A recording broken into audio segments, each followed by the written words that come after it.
So now I'd like to invite the rest of the panel up.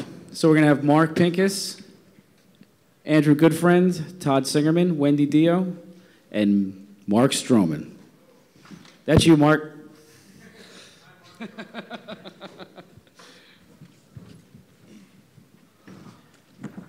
And guys, we'll try and keep this as lively as possible. I don't want anybody falling asleep. Start it now? Yeah. He's sitting there.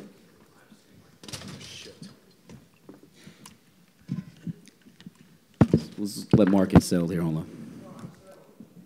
So Mark wants to do a little promo. Kiss is taking over Las Vegas, November 5th through the 23rd. Residency at the Joint at Hard Rock Hotel and Casino. Kiss, Las Vegas. November 5th through the 23rd at the Joint at Hard Rock Hotel and Casino. Tickets are on sale now at the Hard Rock Hotel box office and at AXS.com. That's AXS.com. For VIP tickets and info, visit KissOnline.com. Produced by AEG Live.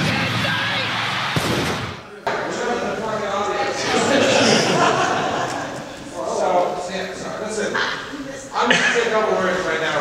What's happening up here, what's happening right now with these people is fucking remarkable. We've been in this space for 7 years now with Kiss.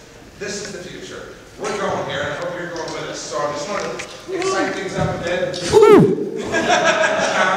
This is the future of the world. You heard it. You heard it first. You saw that from Kiss. We get up every day. We have to spend $1 gazillion.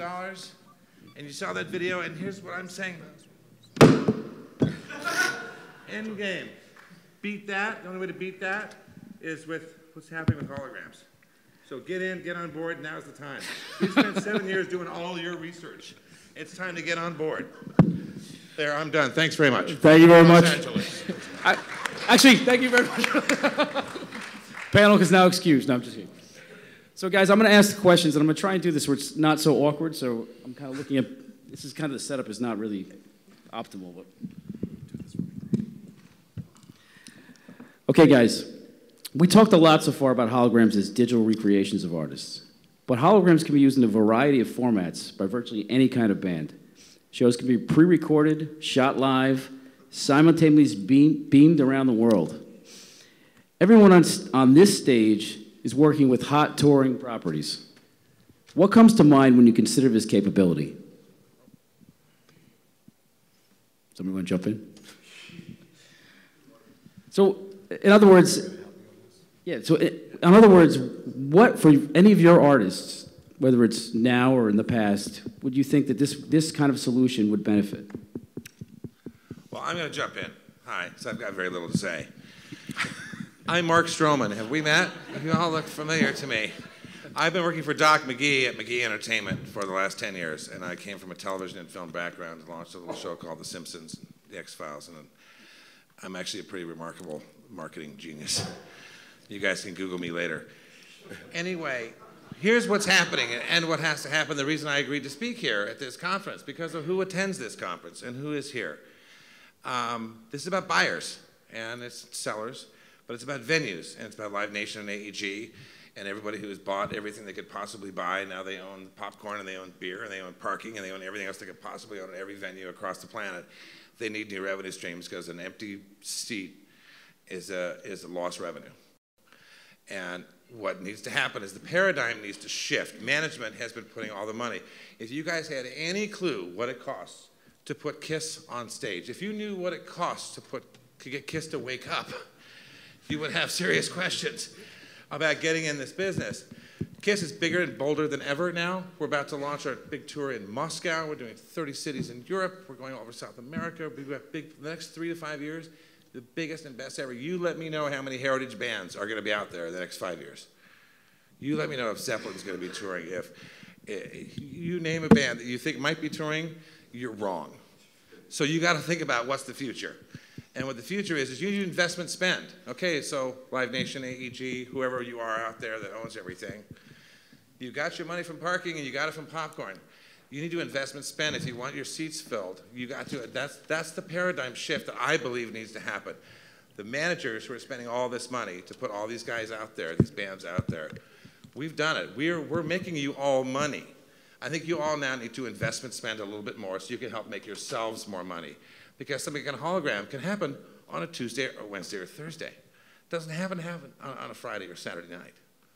So I hope I've made that clear. That was great. All great points. All great points. So Mark, from your point, Mark is the president of Rhino, and he manages a lot of those legacy bands' catalogs.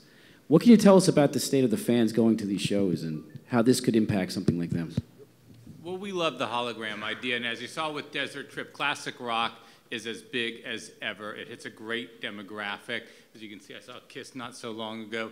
Great crowds there, and for these bands that can still tour, that's terrific, but you take something like Ronnie James Dio, and we had the pleasure of working with the Dio catalog at Rhino, and when Wendy came to us with this idea of what she was going to do at the Wacken Festival, with the idea of hopefully touring it, we were thrilled. I mean, we look towards managers to come up, especially with legacy artists who unfortunately are no longer with us, how you take them out on the road and what you do. And most they just don't do anything. They just can't tour. Like, I don't have an artist. And the amount of press that we got, and we released a 6-CD career-spanning Dio box set at the time of the Wacken Festival, got a ton of press. And again, here you've got an artist who, again, unfortunately isn't with us, who can't do press, who can't tour. And we haven't had an event that big, that meaningful in a long, long time. And that includes artists that are with us and are doing interviews. So it was great. It's great to be able to partner with a manager like Wendy, but to have these holograms, just know that you have the label's full support on them. So the more you guys get into it, we're marketing alongside you, we're selling alongside you, we're very into it. And Wendy, you went to Mark with the idea? Yes, I did, actually. So why don't you tell us about what that was like, you know, kind of coordinating the two pieces together, because you had a lot on your plate at the time. Well, you know, Ronnie's been at Warner Brothers since 1979, I think, so we know each other very, very well. We know how each other works. They're a fantastic label, Rhino, and we just talked about it, and of course Mark got it, and he understood what we were coming from and what was going on. But I want to say something else out there, with also for touring, not just with any artist. You know, we used to take a big stage set with us, which was take up like 10 trucks. With the hologram, it's not just the people, but you can also create a whole stage set, which doesn't cost, will probably cost 1 truck instead of 10 trucks to take. We took a 18-foot fire-breathing dragon out there and drawbridge and everything else. You could create that with the hologram and put it in 1 truck. So it's cost-effective on regular touring, not just for people that have passed away. And going back just onto the box set concept, because I was just, Mark, were there any like lessons learned? Because, I mean, is this the first time you had done something like that, where you timed it with an event like this, or is there something you've done similar? Not with a hologram, but I think what we saw is that this kick-started the attention on Dio again. So if anything, I would have liked to have had a whole rollout of releases, and now Wendy and I are talking about that. But there was so much noise and so much hype around the moment, and now going into the tour is the idea that we could have come up with a whole suite of releases. There was frankly even more we could have done. And would you guys all agree that, you know, artists like Ronnie James Dio, they're really important to the industry? And I know I mentioned that in the beginning, but a guy like him, there is a chance that a legacy like that won't get passed down unless something like this is developed, correct? Yeah, absolutely. Yes. Because he doesn't get the radio play that maybe he deserved, and that's the point. You know, there's other ways to get the legacy passed, right? Definitely. So, to you guys, how would you guys say for other artists, how would you see that happening? Like, so how else could we get legacies passed beside something along these concepts? Well, something I'm really excited about, and we've talked about a lot, is the concept of taking an existing major marquee artist and bringing their influencers that might have passed on and have them tour with that band. So, pairing up things like, Joss Stone, Melissa Manchester, and Janis comes on and does 2 songs. Or let's say, Lady Gaga and David Bowie. Pairing those kinds of artists up where you take a very famous touring artist today and they bring on their influencers. I think that would be really exciting. That's coming. Yeah, it is coming. That's coming. But isn't there one with coming up soon that you got going with Neil Diamond and so on? That's not announced, no. Now it is. Don't pretend. So, Forget that statement. Take it back. yeah, strike that for the record. Let me give you your bank number too. I think I have your. So, guys, if in your opinion, what kind of fan does this kind of show appeal to? All right, Steve. Oh, I think it appeals to both the curious and the hardcore. I think the hardcore is thrilled to have Ronnie back on stage, and I think the curious, especially the younger fans who just never got the chance to see him or any of their favorite artists, now have a chance to get to see him. So I think it hits.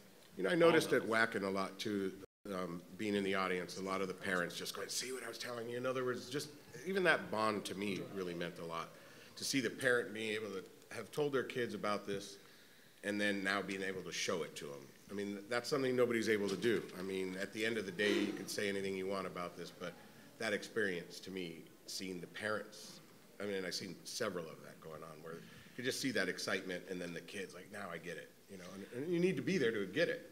Well, and I could appreciate that. You know, from one of my first shows was Kiss, and I was 8 years old, and going to that with my father, and then I actually saw my father took me to see the Sacred Heart tour in '85. So I can see that there's a lot of excitement when you can pass pass that legacy down. In fact, the Walt Disney Company, the recurrence of the Walt Disney Company was built on that concept.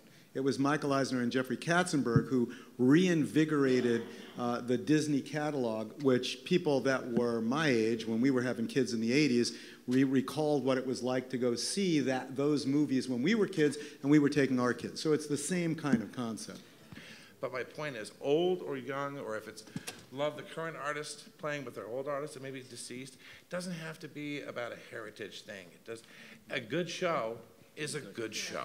Exactly. That's what it's all and about. I think Todd Singerman, who's Motorhead's manager, would tell you the same thing. Our audience is your audience, my audience, your audience. It's like young and old. It's like if it's a good show, they all come. That's true. And Mark, on your catalog, I mean, could you see artists that would actually that this model would fit really well? Yeah, I think to Wendy's point, it needs to feel authentic, and with Ronnie, it really does feel authentic, and I think just the little clip that we saw, you see how well it works. And I think that Wendy's the perfect person based on her relationship with Ronnie. She would know better than anybody what he would or would not feel comfortable with. And yeah, I think with a lot of artists, they feel very comfortable. I know Biggie was mentioned earlier, and we're working on a new album with Faith Evans, and that's what they're talking about, taking Faith back out on the road. And the two of them were married at the time of his death. And the idea of having Biggie as a hologram come in for a couple of songs, and management, the mom, everybody's very, very into that idea, so it's something that we're actively exploring. So yeah, I think there's a lot of artists that it works with. So there's always obvious detractors with everything that we do, right? Nothing is ever 100% solidified or given the 100% seal of approval. Wendy, can you like tell the crowd like about some of the outpouring things of love that you got post Whackin', about just some of the message that you received? Yeah, so I had some really very, very, I would say 90% was good. Of course, I got the ones that cash cow and call me everything else, but I get that all the time anyway. So it rolls off my back, but that comes good with the bad. But no, I think 90% of the fans just absolutely loved it. The ones that I get bashed with are the ones that haven't seen it. I think when you've seen it, I think everyone that saw it was positive, and they had positive things to say. I got amazing letters from people, emails, really, really nice things to say. As I said, there's always those ones that want to bash you anyway, no matter what you do. I got to say, though, the response being there live, seeing people crying. Yeah. I mean, that showed me something of the authenticity of this. You couldn't pull that off of people getting that emotional over something like that if it looked bad or it didn't go. I mean, it could have been they were crying because it didn't look good, but I mean, thought I'd mess with you on that. Let me jump in on that, because you've just said, I think, what's the key word, which is I've learned. I know nothing about music. I don't like the music business, by the way. I really don't. I've never have from afar. I like it now because I'm helping write the new rules, but the net is I got the emotional connection. Look, I worked on the very first episode of The Simpsons. I worked on the very first episode of The X-Files. Now, I don't think back and go, I remember when Bart, whatever, jumped the shark with Milhouse. These things don't take me to places. A song takes me somewhere. And that's what I've always loved. I'm a psychology major, in case you didn't notice. I know everything about all of you people, by the way. But no, unlike any other medium in the world, it's that emotional connection, and that's what I've tapped into, and that's what music brings you. So the point being is that this medium, the holograms, you take me to a moment when I hear a song. I don't care if you're alive or dead or you're plastic or you're whatever hologram. Music has that power, and Stephen Jobs made that very, very clear. And that's, I think, is the biggest point, because once you make an emotional connection with a consumer, then that consumer will make irrational decisions against it. And that's what's the most important here, because what's the most important to anybody in this room or anybody at this conference is it's about the fucking money, pardon me. Where's the money coming from? Who's going to pay for it? Who's going to do it? Because whoever does it is going to have the ability to make that connection. And that connection is worth it. So, I'm done. So, Scott, No, I thought that was very good, actually. I mean, actually, it was, and that's what really, I mean, I was sold beforehand on this concept, but watching that. You'll make people cry. Any hologram, you will make somebody cry. You do that, it's over. And that's unique. You couldn't have put a film up there or any of that and did that. That's just not going to be the same. What do you think is important to capture the audience so an audience is captivated for 90 minutes? Like, what is going to keep them captivated for 90 minutes? Well, I mean, people want to be entertained, so, I mean, they're coming out to shows. This is a once-in-a-lifetime opportunity, something like this, I mean, it's not like we're at the beginning of this right now. Right. But in other words, like, maybe it's like, when you go to see a movie, you're going to watch it, you can have, 3D sound in the movie, and you're watching, whatever at a theater. What we're trying to, what this whole positioning is different, right? Because what we want, even though it's communal, right? You're still, in a movie theater, you're still with other people. In this scenario, the difference is you're actually kind of with, there's the live sound, the lights, the whole, the band playing, it's loud as hell. What do you guys think? I mean, what are the components, especially in the rock world, what are the components that are going to make people keep coming back? Well, it's because it's a live performance. So you've got live, but mine, which I can only speak for what I'm doing, is I have the live Dio band with the singer again. I have Ronnie James Dio back with his band singing and giving that to the audience, that they can see the live Dio show with the live songs and know the songs. He does the songs from Rainbow, from Black Sabbath, from Dio, and they're listening to them, they're hearing them, the band's playing, and Ronnie's singing, up there singing with them. It's the same as, well, going back to what they could see when he was there before. And not only that, but in the metal community, it's a tight-knit community, and I think that a lot of people would bond together to go to these shows. And to me, it's not just the visual. Again, it's the vibe, the whole, and that's the live thing you can't get around. Right. Otherwise, you could put a big projector up there and play a film. It's not the same thing. No. It's when you're playing live and you see people, the band, moving around. Yeah. I mean, it just can't help. And then, Ronnie looks so good up there, you couldn't really, you just think he's there with it. So you can get into it. And when we create, we're going to actually create beer lines so you guys feel like you're at home. So if there's, there'll be created beer lines for all the shows. So this way you feel like lines for the bathroom, for the men's room, as always. But, I mean, those are the kind of things that I think that from a component standpoint are important. I think the lights, right, the sound. Do you guys agree? Yeah, I mean, that package. I mean, you really just, let's put it this way. We're back to, is it a film or not? I mean, it's really, all of those elements in my mind are what made it feel like a real concert. And if you're in an audience and it's done right, you can't really tell anything. I mean, that it's, a hologram or anything. It really looks like Ronnie was there. Right. And to a point where a spontaneous reaction came up and people are crying and people telling, look at, that's what I was telling. I mean, hearing that, you can't buy it, you can't stage that. That was so spontaneous and real. It was... Yeah, and I think because everything's so new now that people are very apprehensive. Is it going to work? Is it not going to work? If you're actually there and you saw it, you're going to, wow, yes, it works. Yes. Right, and I would just add that it's key that the song or the songs that are performed are great songs. And I think, to your point, it's creating that emotional attachment with the music. So it needs to be the right music, and then you need to have a legend. People care deeply about Ronnie. Ronnie had such a great relationship with his audience throughout his career, so you really cared. The idea of him being back on stage meant a lot to you. So I think you need to use this very, very carefully. And you go back to the Coachella moment when all of a sudden Tupac was on stage. That was a beloved artist that was all of a sudden back in a venue that nobody ever thought they'd see him in. So I think that it needs to be the right artist doing the right songs and then in the right situation. So it doesn't work for every artist. It's for legends like Ronnie. And just to get it out there, I mean, 2016 was a rough year for the industry, right? We lost a lot of icons, and it was actually the only year I can remember in the past where we lost so many in one year. I mean, when you guys hear about these, I mean, from your standpoint, does that make the management teams move to do something more with their artists now? Would that be a sign of them to try and make something happen in this space? Well, to that point, I was involved in this very early on, and there was a fellow by the name of Scott Billups, who's a friend of mine, and back in 1991, Scott Billups was putting together scans of actors' faces. So he would sit Marlon Brando down and scan his face. And I said, what the hell are you doing? And he was building a digital asset library of people that he knew would become icons and would pass at some point.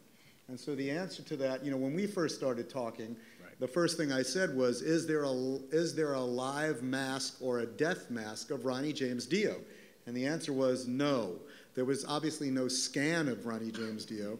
And so a maquette needed to be built out of clay of Ronnie's face based upon photographs. It would have been a whole lot easier if there was a digital scan. Obviously, yeah. And those digital scans are available. And so if I'm managing an artist, I'm digital scanning those artists. Yeah, I would recommend it regardless. I mean, if it isn't used, it's having that in the bank. Yeah. And anybody who has an actual career that's going to last and not just be a few album cycles would regret later on not having something like that. Well, he also got a digital scan of Scott Baio. So, sometimes you win, sometimes you lose. You've all been digitally scanned, by the way, when you walked in the room today. Well, what do you guys think is... Jared, the bow tie. Yeah. Why is it that classic rock is so important to so many different people, and why those artists continue to tour every year? What do you guys think that is? It's real. It's real simple to me. It's real. I do. Yeah. So it would be, you use the word authentic? Or it's rock real. and roll? I don't know big words like that, but well, yeah. Scott, why do you think those artists continue to go out and they're still beloved by the fans? They still It's come complicated. First of all, so I'm wearing this T-shirt that says, I may be old, but I've seen all the cool bands. Part of it has to do with, it's the aging of a generation, and the generation that's aging, my generation, boomers, we don't want to age. So rock and roll is the thing that centers us back with our youth. And so we want to continue to do that. That's number one. Number two, at the time, those of you who were around at those periods of time, rock and roll and music was the voice of a generation. It wasn't entertainment. It was philosophy, psychology, sociology. It was the voice of a generation. So my attachment to that music speaks of who I am today. I mean, a lot of people will say, so are you Jewish? Are you? No, I'm a devout musician. And that's my genre of who I am as a person. I am attached to that music as if it was my lifeblood. So Andrew, to your point, I mean, obviously you guys book a lot of classic rock acts. Tell us how you guys go about that, and what kind of spaces about the process in general, and how these kind of shows can kind of fit into your format. I mean, something like this, I think we'd really want to go after festivals and theaters, Well, let's just take any act. So let's just talk about classic rock and show, because again, in the industry itself, okay. Just think about classic rock bands are going to do festivals and theaters, right? Right. So, okay. We look at this the same way. You look at the same way, okay. Yep. So it's the same specs, it's the same people. You're pitching it to the same audiences. But I think we need to treat it in that manner. Right, I agree. You don't want to look at it differently. We shouldn't, because this, it's still going to be a rock performance. Right. At the end of the day, an experience. I have one final question for the panel. and this is for everybody. I want you guys all to answer this. Even Strowman? Even Strowman. Because if it takes But keep, Strowman, you got 14. Yeah, exactly. Keep it short. In 5 years, where do you think the industry will stand with regards to hologram-based shows? So in 5 years from now. Not a clue. Well, Where are we going to be in 5 years with the hologram-based shows? If you had to guess. Hologram what shows? Based, like a Based hologram. Yeah, shows. You're from New York. I can't understand you very well. You're from New York, too. You lost your accent. I personally think it's got nowhere to go but that. I mean, the answer is pretty simple. It's a yes or a no. Do you want to see, you know, Rat Pack or something's coming up at the Sabine over here that I'm going to go see because I've never seen them. Now, these are impersonators, obviously, and stuff, but to see the real guys, something like that, the answer would be, I wasn't there to see it when they were alive, so do I want a chance to? Yes or no? And to me, it's like a no-brainer. It's worth at least seeing it, right? So I think everybody's going to start seeing what happened with Ronnie. I think it's a no-brainer where they're going to, it's the first few getting through it. They're going to, you know, right now, she's talking about the 10% that might have said, or not even 10%, I looked at that, there wasn't that many people, and you were right, it wasn't people at these shows. No. When we get that with Lemmy every time we sell a damn t-shirt, oh, let him rest. You know, you're going to get these purists in there that aren't going to see anything past what they see. But the point is, once the few break through it, and it's not just they see the success, they see the credibility to it. The credibility is everything in my mind. And this leads to that, especially with a live band. I mean, that blows me away. I mean, you really can't substitute that. I mean, you're in a concert. So anyway, with that said, I think that the future is going to be this, and it's not going to be just people that have been already passed. I mean, I think you're going to be adding to it. We were just saying, we were talking before about it. Imagine if a Randy Rhoads came up and just did a song or two with Ozzy. I mean, and people would freak. The question is, how do you monetize that extra cost to Ozzy on that, right? But bringing these type of things together, I think that it's got nowhere to go but this way. I agree. So, big Beatles fan. So I go to see the Fab Four. So I'm watching a cover band at a concert playing Beatles songs, right? And then I haven't seen it yet. You obviously all know about it, probably this thing called Trans-Siberian Orchestra. Right. So you got an orchestra, a band that goes out and does cover songs, and they're selling out. So why would I not want to see a live performance of Jimi Hendrix? I would. I just went literally last week and seen Zepp again and this Queen cover band. I've never seen Queen. Or I've seen Queen, but I've never seen a Queen cover band. I guess they're around now. I didn't know this. But anyway, the point was, somebody like a Freddie Mercury, how do you replicate that? I mean, you almost have to have a hologram. Well, they tried. It didn't work. Right, and they're doing it now, and I won't go see that because it's not Freddie Mercury. And the point, though, is that I would rather see a hologram of Freddie Mercury than, Adam Lambert. They do part of the show where they bring a video of Freddie into it. So I mean, instead of a video, why not bring a hologram into it? Then he's really there. And you know it's a video. The other one, you could literally feel that because Ronnie felt that was there. I mean, I seen her reaction immediately. Even it was like you could just feel it. Mark, so, you want to weigh in? How many minutes we have left over there, buddy? We have 2 more minutes. We'll just let Mark finish, and then we'll finish it off with Strowman. Oh, you get 2 out of that one. You got 2 minutes left there. I think it's going to be prevalent. I think in 5 years from now, where we're talking about it now is something very, very unique. I think it's going to become much more business as usual. And as we, like you say, unfortunately, start to lose more and more of these artists, I think we're going to start to see more and more of these holograms. And as Wendy was saying, you know, I think there's going to be additions to shows. It may not just be artists. It could be parts of moving things during shows, you know. So I think you're going to see you're going to end up seeing politicians use this technology and everything to be able to speak in all kinds of places and at once. So this isn't just music. It's a small.